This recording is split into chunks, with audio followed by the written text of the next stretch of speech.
We are 8 games into the year, and with all but one game from Week 8 having been played, it is time to review the games we saw from Thursday and ultimately from Sunday. There were some shocking games like the Vikings beating the Packers and the Bengals beating the Titans by double digits. There were also some things that were expected like the Chiefs beating the absolute brakes off of the Jets and Davante Adams to have a good game against a young and inexperienced Vikings secondary. We will discuss every big point from Week 8 in today's video and more. Now I'm going to say I'm not discussing the Chiefs more so than we already have, because Patrick Mahomes is phenomenal, and they won by 26 points against the worst team the NFL has had in several years, and if you didn't expect that, then I really don't know what to tell you.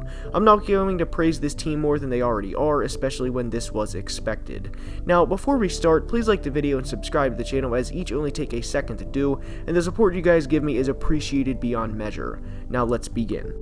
And as always, before we start, the takeaways are in no order of importance and are just generally the biggest takeaways from the specific week. And we start today's video with saying the Patriots need to stop what they're doing and hit a full rebuild. They are 2-5, have an abysmal offense, and are going to consistently struggle to win games until something is done about it. Yes, they have Bill Belichick, but Bill is not an offensive mastermind, and if we're being honest, he is not a good drafting general manager either, at least not recently. In 2018, he selected a running back, Sony Michel, in the first round, and 3 picks later the Browns selected Nick Chubb. In 2019, he selected wide receiver N'Keal Harry at the end of the first round, and a round later the Seahawks selected DK Metcalf. Now, I want to go ahead and say we can do this for every team in the NFL, as at some point everyone drafted a significantly less player above either a future Hall of Famer or a great player at their respective position. Some, like John Ross directly before Patrick Mahomes in 2017, are more noticeable than others, but, and I've been vocal about this on Twitter for several months now, that Bill Belichick is not a good general manager, at least drafting-wise. Bill the head coach is great, and obviously 6 rings speak for itself, but Bill the general manager simply is miles behind what he is as a head coach. This presents a problem for several reasons. If the Patriots were to ask or even suggest Bill should give up the not full roster control part, but just the drafting part, then knowing him, he could honestly get really offended and just step away altogether. Very rarely does Bill accept confrontation or being challenged by other people, and understandably so, as he's earned that right. But this, and he wouldn't want to admit this, but this would be in the franchise's best interest. Now, looking at Cam Newton, and to say he has been bad since coming back from COVID would be an understatement. In the 3 games since coming back, he has 0 touchdown passes, 5 interceptions, 3 fumbles with the Patriots losing one of them, has been sacked 7 times, and the Patriots are 0-3 in those games. Now, to be fair to Cam, he doesn't have great weapons to work with, and I would say they are bottom 5 in the NFL in that category. And again, the Patriots had a lot of players sit out this season, or it seemed like a lot at the beginning of the year, at least due to COVID precautions, but I don't think anything substantial would change with this year. Bill is 68 years old, and as much as he loves football, I honestly doubt he wants to go through another rebuild, so what I would propose at the end of this season is to force him to give up the drafting responsibilities, or if he doesn't want to do that, then force him to retire.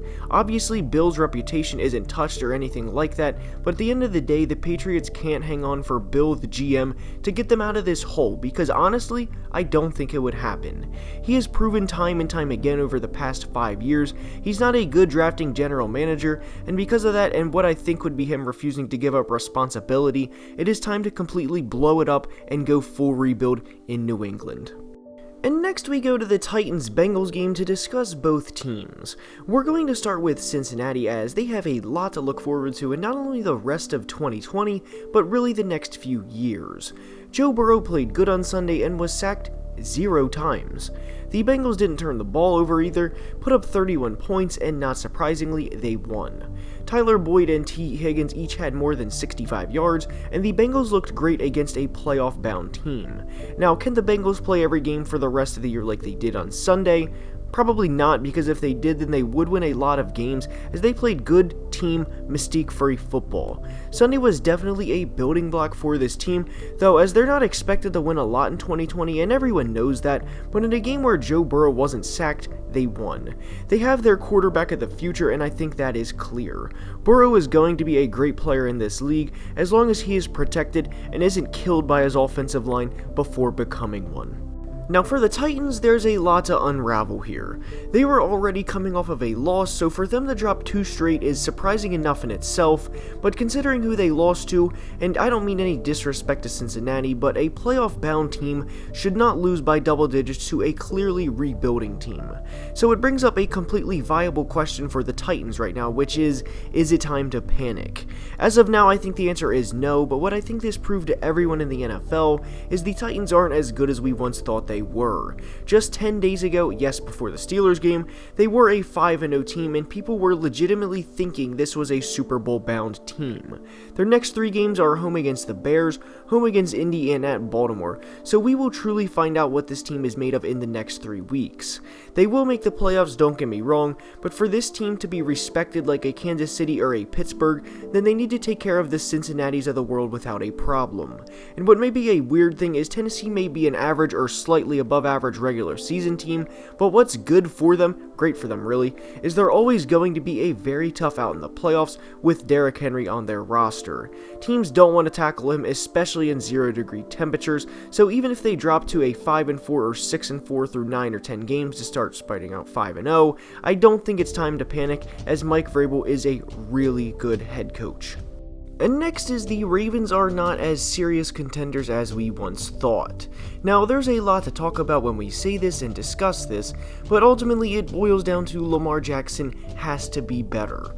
Early in the year, he threw for less than 100 yards against the Chiefs, and on Sunday he did not play well against the Steelers, to say the least. Now, I'm not overreacting and saying maybe Lamar isn't a good player or anything like that, because he is very unique and proved in 2019 he is a great player in his own rights. But 2020 has been a much different story for him, and it's not a coincidence he didn't play good against both the Chiefs and the Steelers. Lamar absolutely kills teams like the Bengals and the Browns, but has proven so far in his career he doesn't step up enough in the big games. And while you may think that is an overreaction, I don't think it is, as Lamar is 0-2 in the playoffs and is 0-3 against the Chiefs in his career. Now, if you want to say the 2018 playoff game against the Chargers doesn't count or shouldn't, that's fine, but the point still stands. I don't think Lamar is a bad player, I want to reiterate that point. I just don't think he is this top 2 or top 3 quarterback at this point in time, the way he was viewed heading into the 2020 season. Not only that, but he has regressed significantly this year compared to his MVP year last year. If you've been subscribed to my channel for months, which by the way, if you have been, I appreciate that, then you know I said countless times over the summer to expect the regression because he simply can't keep up the 2019 pace for forever. But I didn't think it would be this significant of a drop-off. The Ravens team is elite and are great in their own right, but Lamar at times, and Sunday was a perfect example, holds this team back. Now, what I want you to take away from that is Lamar is having a step back or regression year, and I really hope it's not a consistent career-long thing and that 2019 was an outlier. The difference between his second year and third year is night and day, and the other Ravens takeaway is they're not going to win the Super Bowl this year, especially now with the unfortunate loss of left tackle Ronnie Stanley. And the final takeaway from Week 8 is the Packers are frauds. They lost on Sunday to a 1-5 Vikings team, and the Packers had one guy to stop. Now, if you want to say they have Adam Thielen, Justin Jefferson, and everyone else, meaning Irv Smith and Kyle Rudolph, that's fine. They do have those good receivers and above-average tight ends. But how do you beat the Minnesota Vikings? You commit to stopping the run and force Kirk Cousins to make plays and to consistently make throws to beat your team, and more often than not, Kirk doesn't make the plays to consistently beat those teams. Now, will he occasionally? Yes, absolutely, but the Vikings went into Lambeau and beat the Packers, and their quarterback threw the ball just 14 times. Everything played into the Vikings' hands the way they wanted it to, and the Packers are now 5-2, and what's going to be tough for them down the stretch of the season and into the playoffs is the narrative of can they beat good teams. They have a short week as they get to play San Francisco on Thursday night, and I honestly don't know if they'll be able to win that game. They lost to Seattle Sunday, and this game has the potential to be a very good game for the nation to watch. But the point at hand is the Green Bay Packers are frauds, and until they beat a very good team, I will continue to believe this. The Vikings had no business winning that game, as by the end of the game they had just 2 healthy corners and had rookie safety Josh Metellus taking snaps with Anthony Harris playing nickel corner. Aaron Rodgers is a Hall of Fame quarterback, don't get me wrong, but it is concerning that they couldn't beat a team as unhealthy as the Vikings were at corner and with a lack of a pass rush and with a sore thumb on offense being Kirk Cousins. They've played one truly legitimate Super Bowl contender this year and got beat by nearly 30 points in the Tampa Bay Buccaneers. This could very well be another case of what they had in 2019, which was feast on the Daniel Jones, Dwayne Haskins, and everyone else's like that of the world and get absolutely trounced when they play the 49ers. They will make the playoffs and there's no doubt about that, but I don't think they will represent the NFC in the Super Bowl. The last few takeaways are Russell Wilson is the MVP, Buffalo pulled out a huge win to get them back on track, and the AFC runs through Pittsburgh. Despite not having a full segment about them, they did what good teams do on Sunday, and that's take advantage of mistakes and capitalize when they do. The AFC runs through Pittsburgh, and they are going to be a very tough out in January. Also good for New Orleans to win in Chicago, but I don't think this changes anything in regards to their postseason success.